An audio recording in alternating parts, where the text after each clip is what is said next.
Good morning student. आज अपना topic है प्लस टू में डिटर्मिनेंट। डिटर्मिनेंट क्या है?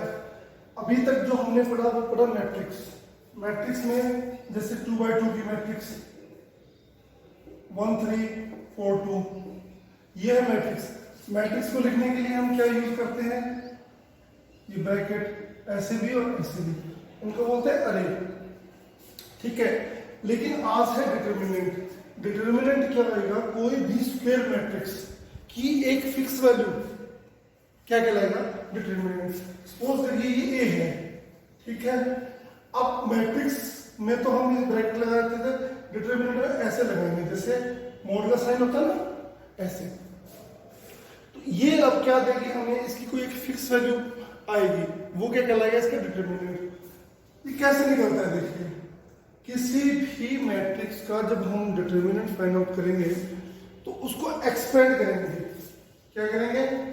एक्सपेंड बाय रो और कॉलम। मैं कहने का मतलब या तो आप डिटर्मिनेंट बाय यूजिंग रो निकाल लो या बाय यूजिंग कॉलम। किसी भी रो को पकड़ के डिटर्मिनेंट निकाल सकते हो, किसी भी कॉलम से डिटर्मिनेंट निकाल सकते हो। आंसर हमेशा इक्वल आएगा, सेम आएगा। कैसे? अब एक्सपेंड का मतलब आप पहले समझ लो शॉर्ट फॉर्म में भी। एक होता है शॉर्ट ट्रिक, एक होता है बिल्कुल proper by using method. Short trick ये कहते हैं, ये जो हमारे प्रिंसिपल डायगोनल है इनकी मल्टीप्लाई कर दो, 1 2 जा 2, माइनस में इनकी multiply 3 into 4, 2 minus 12 minus 10। Minus 10 इसकी एक वैल्यू आ गई इस गिवन मैट्रिक्स की। जो एक वैल्यू आई है वो कहलाएगा इसका डिटर्मिनेंट। तो इसका डिटर्मिनेंट कितना आया? -10। ठीक है, लेकिन एक्चुअल अगर प्रॉपर मेथड देखा जाए तो वो ये कहता है कि आप इसको चाहे रो से एक्सपेंड करो चाहे कॉलम से। मैं 3x3 का लेके दिखा सकता हूँ एग्जाम्पल। 3x3 में कैसे करेंगे? जैसे ए मैट्रिक्स है, इसका डिटर्मिनेंट निकालना है। मान लीजिए मैट्रिक्स कोई है A 3 2 5 2 1 0 1 3। इसका हमें डिटर्मिनेंट निकालना है। डिटर्मिनेंट इसके दो तीन रूल हैं जो ज़्यादा इंपॉर्टेंट हैं कि कोई दो रो या दो कॉलम आइडेंटिकली इक्वल है या आइडेंटिकली इक्वल है या प्रोपोर्शनली इक्वल है। एक होता है आइडेंटिकली इक्वल, एक होता है प्रोपोर्शनली इक्वल।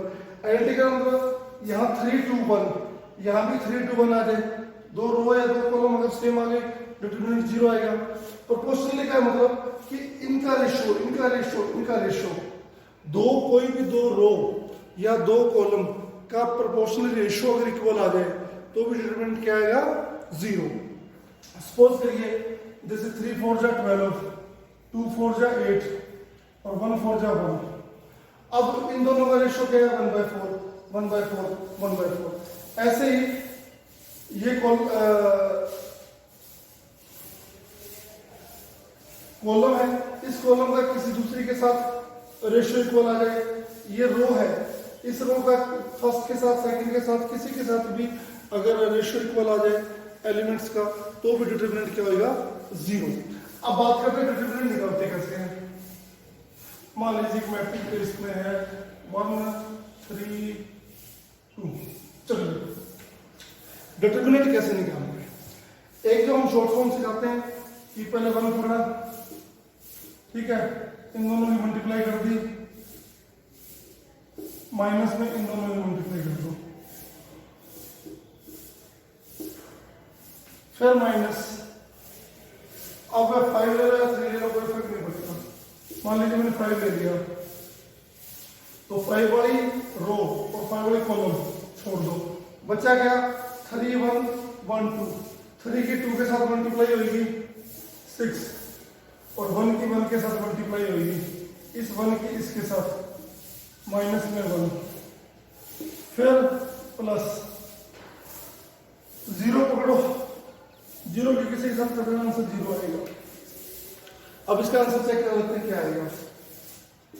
4 - 3 1 -5 6 - 1 5 +0 1 minus 25 minus 24।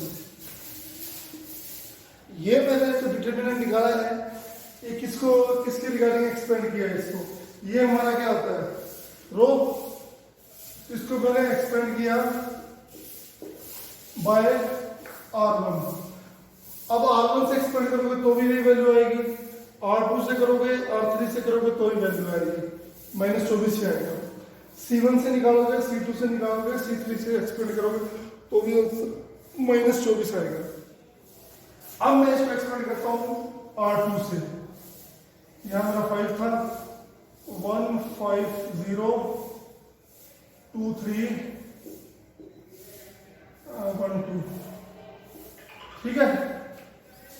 अब मैं एक्सपेंड करके देखता हूं R3 से, आंसर क्या आता है, ये R1 है, ये R2 है, R3 है। R3 से ये एलिमेंट पकड़ते हैं, फर्स्ट 1। अब एक मेन चीज यहां है, मैंने यहां पहले एज इट इज 1 लिखा, फिर ये प्लस का था 5, मैंने माइनस लगा दिया, फिर यहाँ प्लस लगा दिया। तो ये साइन कैसे चेंज होते हैं, देखिए जैसे मैट्रिक्स में मैंने पढ़ाया था स्टार्टिंग में कि ये क्या है, A11 A12 A13 21 22 23 31 32 33। पहले हम पकड़ते हैं उसका एलिमेंट, ठीक है, उसके निकालते हैं हम माइनर्स। एक आगे टॉपिक आएगा माइनर और कोफैक्टर, तो अभी ज्यादा डिटेल में नहीं जाते हुए मैं कुछ शॉर्टली बताता हूँ कि कैसे। ये कौन सा है, 3 1 है, 3 और 1 का टोटल कितना हुआ 4, माइनस 1 की पावर 4 क्या होएगा प्लस। तो ये इसके रिगार्डिंग एक्सपेंड कर रहे हो, तो ये क्या आएगा प्लस का। अगर इसके साथ माइनस साइन लगा होता तो वो एक अलग बात थी, माइनस आ जाता। अब 1 को पकड़ा, अब 1 की रो छोड़ दो, 1 की कॉलम छोड़ दो, ठीक है। ये 1 की कॉलम है, ये 1 की रो है, इनको छोड़ दिया जाए, छुपा लो इनको। बचा क्या 5 0 2 1, तो 5 की 1 से 5, 2 की 0 से माइनस 0, ठीक है। फिर नेक्स्ट एलिमेंट क्या पकड़ना है, ये 3। अब सोचेंगे 3 के आगे साइन माइनस आएगा या प्लस आएगा। अब 3 देखो किस प्लेस पे आया है, 31 32, 32 मतलब 3 और 2, थर्ड रो सेकंड कॉलम। अब 3 और 2 कितने हो गए, 32 में 3 और 2 5, तो माइनस 1 की पावर 5 माइनस, तो इसके आगे माइनस लग जाएगा, तो ये हो गया 3। अब 3 की कॉलम और 3 की रो छुपा लो, बचा क्या 1 0 3 1, 1 की 1 से 1, 3 की 0 से 0, ठीक है। चलिए नेक्स्ट पे चलते हैं 2 कौन सा एलिमेंट है, 3 और 3 कितना होता है 6, माइनस 1 की पावर 6 तो प्लस आएगा। चलिए ये रो और ये कॉलम छोड़ दो, बचा क्या 2 1 जा 2, माइनस 3 5 जा 15, ठीक है। तो ये आंसर आया 5 माइनस 3, 2 और 15 में से कहते माइनस 13, माइनस 30 इंटू 2 माइनस के 26 और 3 29 और 5 माइनस के 24। यहां भी मेरा माइनस का 24 आया था। अब कोई बच्चे का इसको एक्सपेंड करना है कॉलम से, और कॉलम चाहे आप C1 ले लो, चाहे C2 ले लो, चाहे C3 ले लो, किसी से एक्सपेंड कर लो। चलिए मैं C2 से करके दिखाता हूँ इसको, ठीक है। C2 से भी आंसर वही आएगा। अब C2 को क्या है, C2 में एलिमेंट है 5 2 और 3।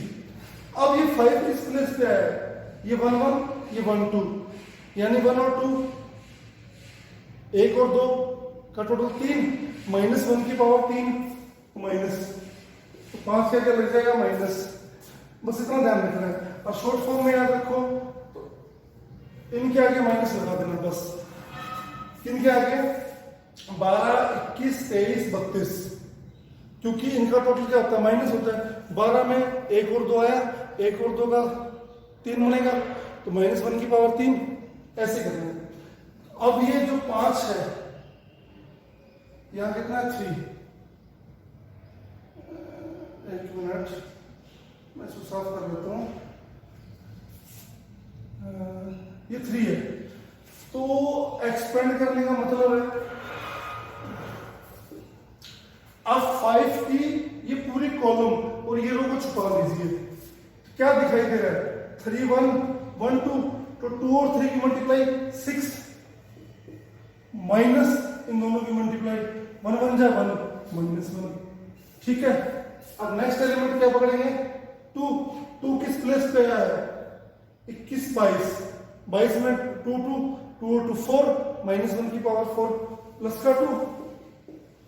चलिए अब 2 की ये कॉलम छोड़ दो, ये 2 वाली कॉलम छोड़ दो और ये 2 की रो छोड़ दो, बचा क्या 1 0 1 2, 2 की 1 से 2, 1 की 0 से 0, फिर पकड़िए 3, जो भी एलिमेंट जिसके रिगार्डिंग एक्सपेंड कर रहे हो उसकी रो और कॉलम छोड़ देनी है।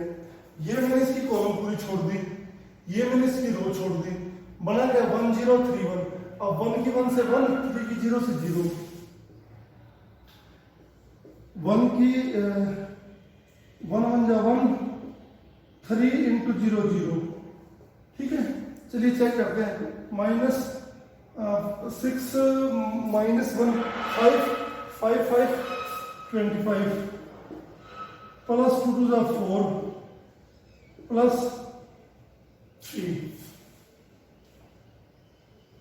आएगा क्या 2 2 4 5 6 -1 6 -1 कितना हो गया 5 5 5 25 7।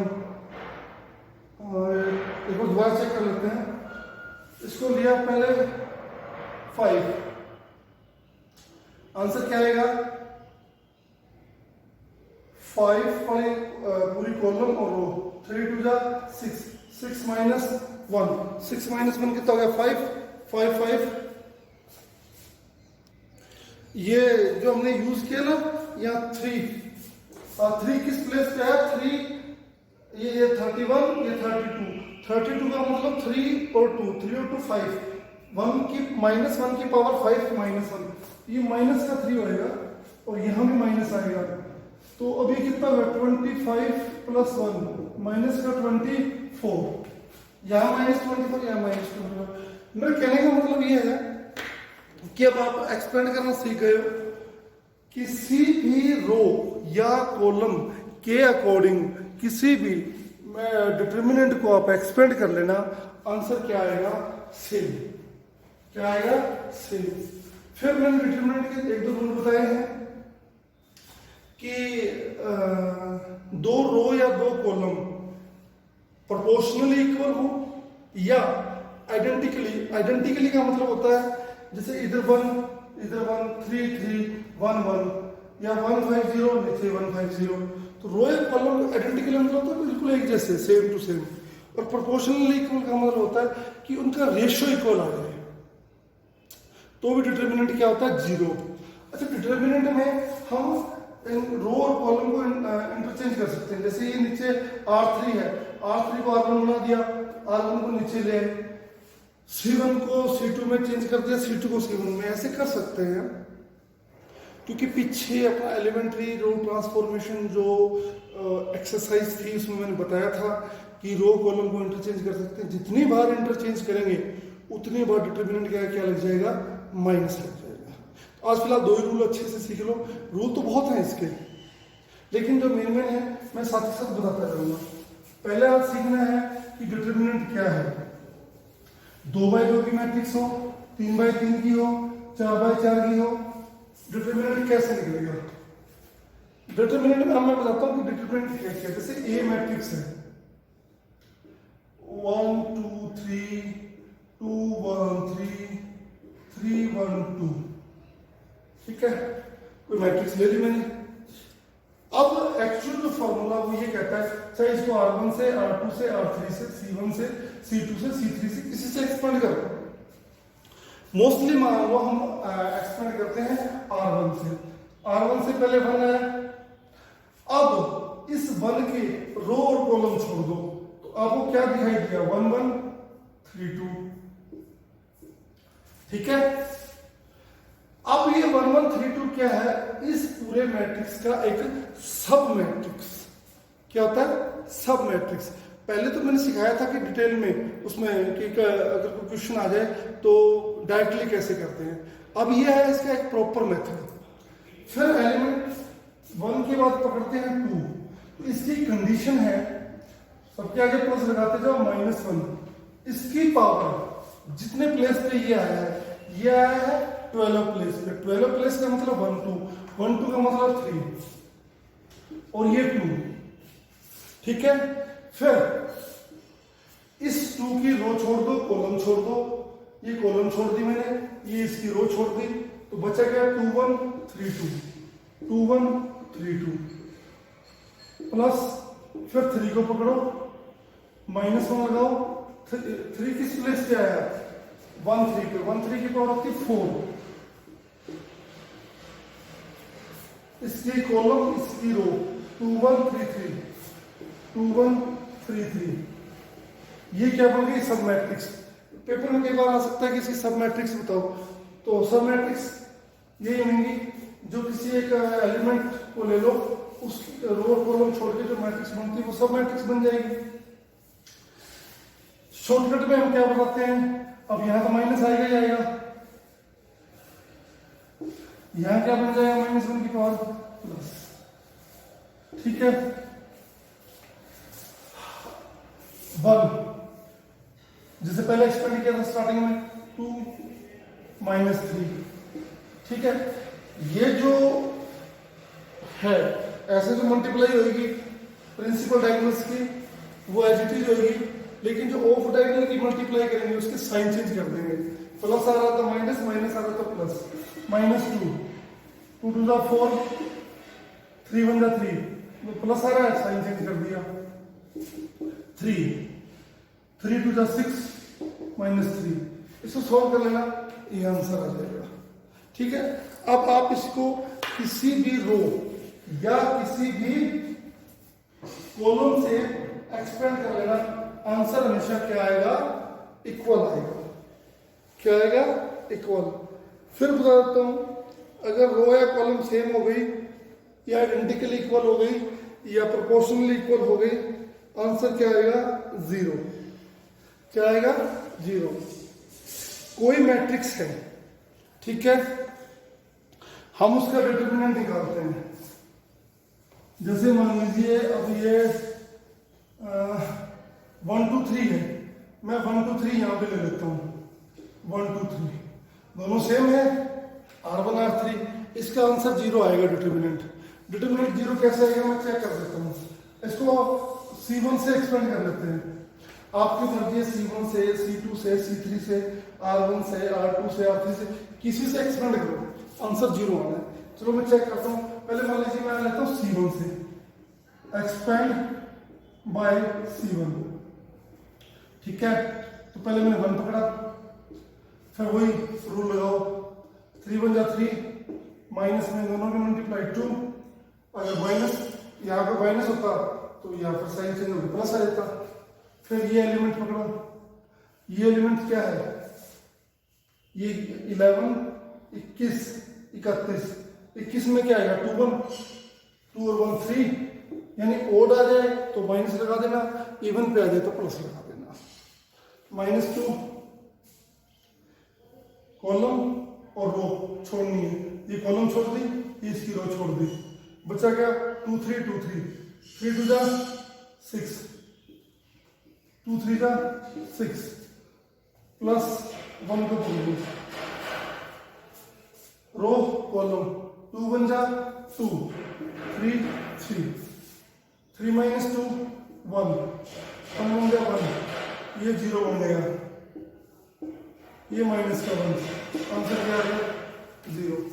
अब इसी को मैं R1 से निकालता हूं, R1 से एक्सपेंड करूंगा तो क्या आएगा, R1 में 1 2 3 है, पहले 1 पकड़ो इसका, ये कॉलम छोड़ दो, ये रो छोड़ दो, 3 1 3 -2,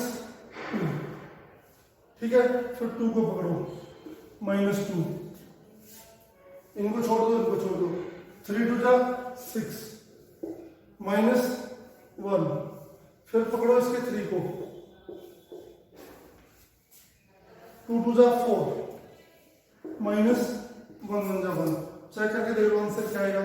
3 2 1, 6 -1 5, 5 टू जा 10, 3 4 -1 3, 3 3 जा 9, 9 और 1 10, 10 0।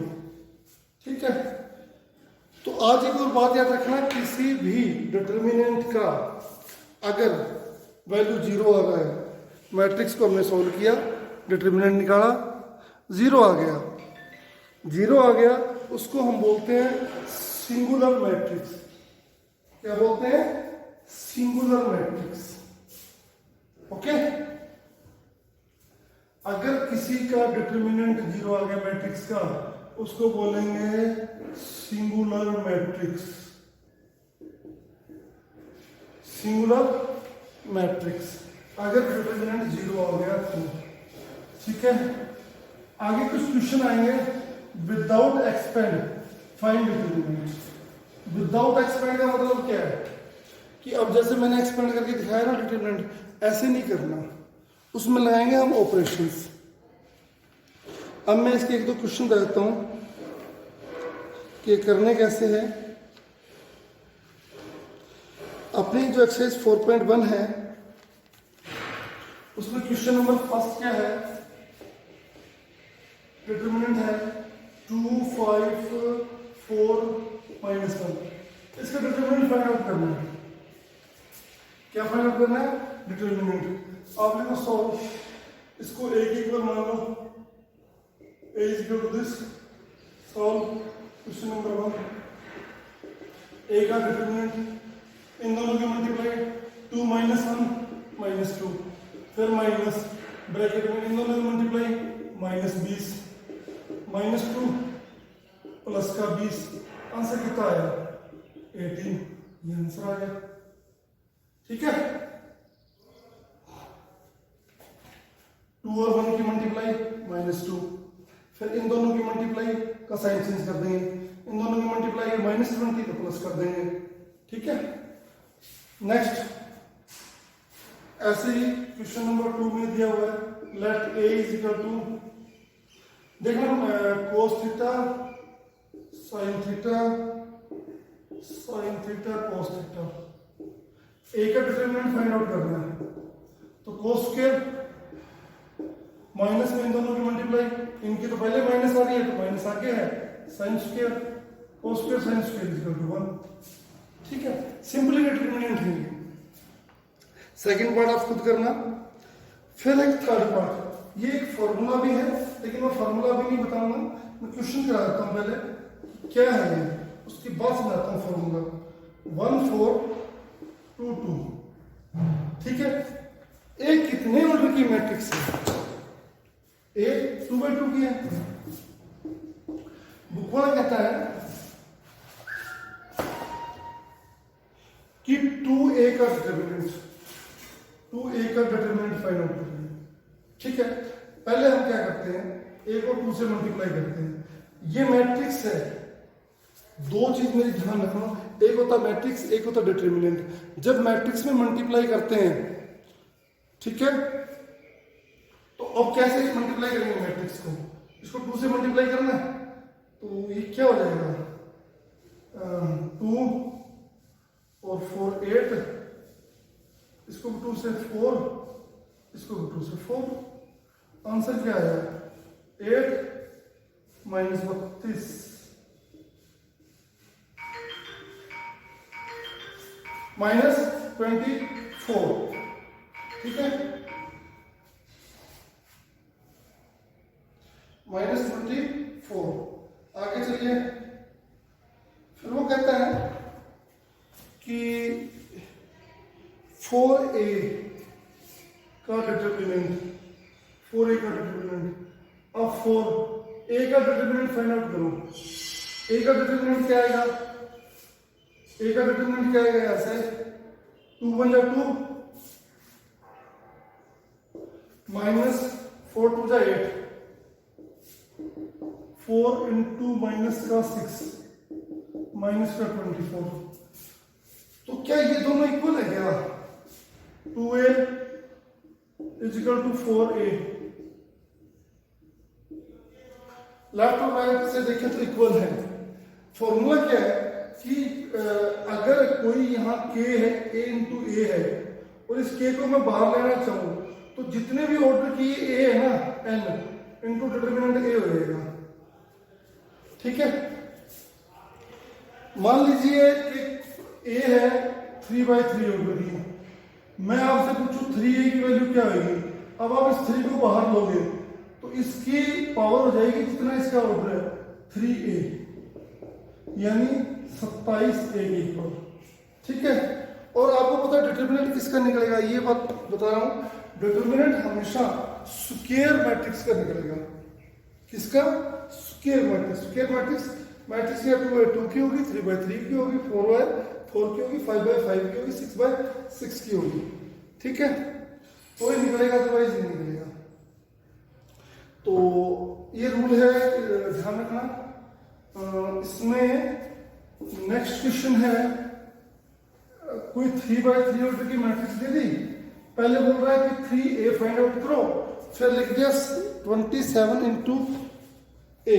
जैसे क्वेश्चन नंबर 4 में इसने गिवन है कि कोई a मैट्रिक्स गिवन अपने को 1 0 0 0 1 0 1 2 4।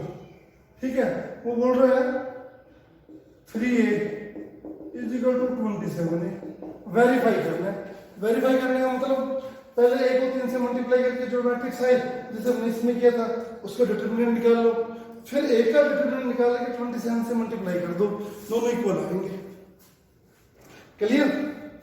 फिर कहता है एवोलेट। देखिए क्वेश्चन नंबर 5 में, क्वेश्चन नंबर 5 अभी करा एवोलेट करिए। किसको करिए? इसको 3 0 3 1 0 5 माइनस का -2 -1 of 0। एवोलेट का मतलब उसने पहले ही बता दिया कि इसका हमें डिटर्मिनेंट निकालना है। क्या निकालना है? डिटर्मिनेंट, क्योंकि दो डंडे दे दिए ना। किसी रो या कॉलम, एक थर्ड रूल मैं बता रहा हूं, किसी रो या कॉलम के अगर सारे एलिमेंट 0 हैं, मेरी दोबारा सुन लो बात, कोई रो कोई भी हो, चाहे R1 हो, R2 और 3 हो, कोई भी कॉलम यानी C1 C2 C3, अगर उसके सारे के सारे एलिमेंट अगर 0 हैं, आंसर 0 आएगा, डिटर्मिनेंट 0 आएगा। अगर यहाँ -1 की बजाय 0 होता, डेफिनेटली इसका आंसर 0 आता। क्यों? क्योंकि अब इसको एक्सपेंड करते R2 से एक्सपेंड करते तो आंसर 0 आ जाता। फिर चाहे आप R1 से कर लो, R3 से कर लो, आंसर 0 ही आना है। यहाँ गिवन ना -1। ठीक है, अब डिटरमिनेंट का एक अच्छा रूल बता देता हूं कि किसी भी मैट्रिक्स में किसी रो या कॉलम में ज्यादा से ज्यादा 0 हो, उसी के रिगार्डिंग एक्सपेंड कर दो, आंसर आ जाएगा। अब इसमें मेरे को दिख रहा है R2 है, R2 में ज्यादा 0 है, तो एक्सपेंड बाय R2। 0 0 बचा कौन सा? ये 0 को किसी से मल्टीप्लाई करेंगे 0 आ जाएगा, -1। अब यहां तक तो ठीक है -1। अब इसके आगे साइन माइनस लगेगा, प्लस लगेगा, चेंज होएगा नहीं होएगा, जो -1 की पावर मैंने बताई थी। अब ये एलिमेंट कौन सा है? 21 22 23। 23 में आया 3 और 2, 3 और 2 का टोटल हुआ 5। 5 है ओड नंबर है तो इसका साइन चेंज कर देंगे, प्लस है तो माइनस, माइनस है तो प्लस। 1 के रिगार्डिंग अब एक्सपेंड करना, इसकी ये छोड़ दो कॉलम, सॉरी रो, ये छोड़ दो इसकी कॉलम, बचा क्या? 3 1 3 5। इनकी दोनों की मल्टीप्लाई -15, इनकी मल्टीप्लाई माइनस में -3, 3 और 1 की -3, माइनस पहले ही है, प्लस का 3, आंसर आया -12। ठीक है, तो ये क्वेश्चन है, ऐसे करने हैं। तो अब इसका 5th 6th, अच्छा 7th पार्ट क्या है? 7th पार्ट क्या कहता है? 2 डिटरमिनेंट गिवन है, फर्स्ट और सेकंड। अब 2 डिटरमिनेंट में एक दे दिया उसने x और एक दे दिया डिटरमिनेंट, कह रहा है कि वैल्यू फाइंड आउट करिए। वैल्यू फाइंड आउट कैसे होगी? देखिए मैं एक पार्ट कर देता हूँ क्वेश्चन नंबर 7 में। एक तो है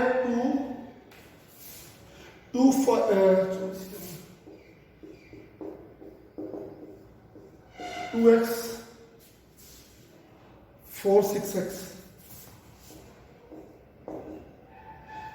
गलती मत कर देना 2x इज इक्वल टू 2, ठीक है?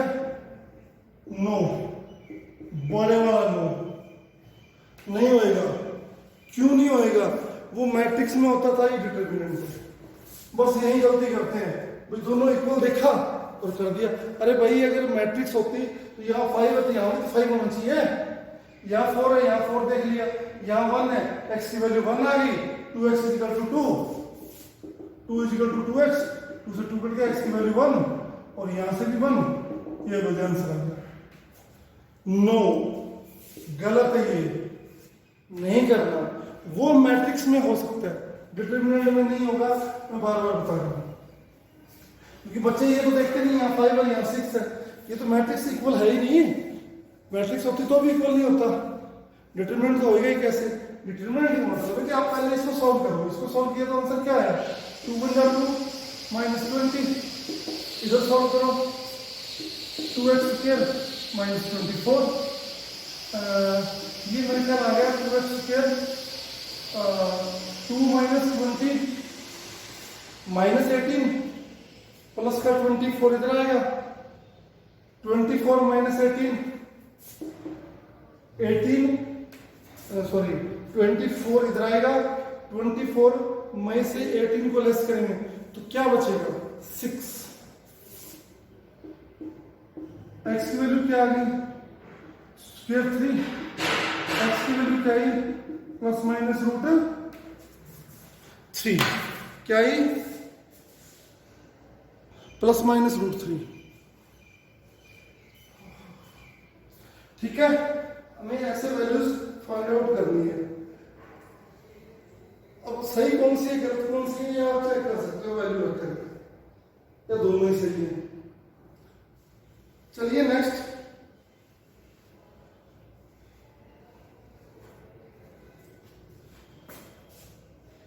इसी में इसका 8th पार्ट सेम ऐसे ही है। उसमें ऑप्शन दिए हुए हैं नीचे, बताइए कौन सा आंसर सही है। क्वेश्चन नंबर 8 में x 18 2x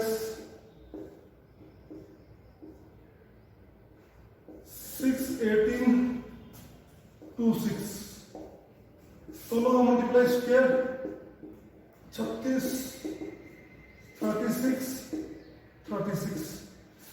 देखिए इसका डिटरमिनेंट कितना आना चाहिए? 6 और 18 का रेशो 1/3 1/3, 2 और 6 का भी रेशो 1/3 1/3, प्रोपोर्शनल इक्वल 0 आएगा और 36 36 0 यहाँ है। x² - 36 बराबर 0, x² बराबर 36, x की वैल्यू +/6। ठीक है, अब वो कह रहा है कि प्लस का 6 आएगी माइनस का 6 आएगी या ±6 दोनों ही वैल्यू आएंगी, मेरे को नहीं पता। मैं पहले रखता हूँ x की वैल्यू 6, या मैंने रखा 6 2 18 6। क्या ये दोनों इक्वल बन रही है? और बन रही है। 6 2 18 6 प्लस का 6, इसका दो डिटरमिनेंट इक्वल कब होंगे? जब इनका डिटरमिनेंट इक्वल आ जाएगा। तो इसका तो दिख ही रहा है इक्वल आ रहा है, लेकिन अगर -6 यूज करूं मैं x की वैल्यू, यहाँ भी माइनस यहाँ भी माइनस, तो आंसर क्या आएगा? इन दोनों का 36 -36, क्योंकि प्रोपोर्शनल इक्वल है, ये भी प्रोपोर्शनल इक्वल है, तो प्लस और माइनस दोनों सेटिस्फाई कर रहा है। इसका आंसर हो जाएगा, ये प्लस की वैल्यू भी राइट है और माइनस की वैल्यू भी राइट है। लेकिन अगर कहीं प्रॉब्लम आ जाए कि प्लस वाली आएगी कि माइनस वाली आएगी, आप चेक कर सकते हैं। तो बेटा आज एक्सरसाइज 4.1 हमारी कंप्लीट। नेक्स्ट वीडियो में हम करेंगे एक्सरसाइज 4.2। 4.1 में क्या है? जस्ट सिंपल डिटरमिनेंट है। ठीक है, ओके, थैंक यू।